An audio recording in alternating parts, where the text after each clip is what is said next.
If you work more, you will earn more.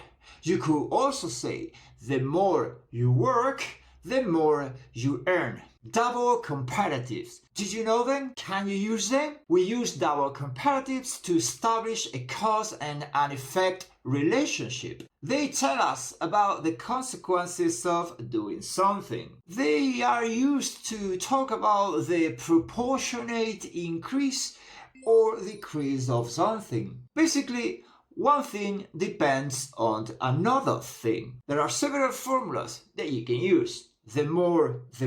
For example, the more you work, the more you earn.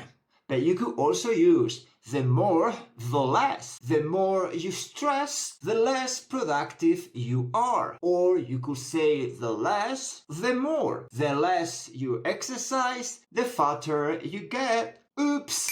You can use adjectives, for example, the older, the wiser. You could also use adverbs. For example, the harder you work, the more quickly you will be promoted. And you can also use nouns. The more sales, the more commission. This is the short form for the more sales you make, the more commissions you get.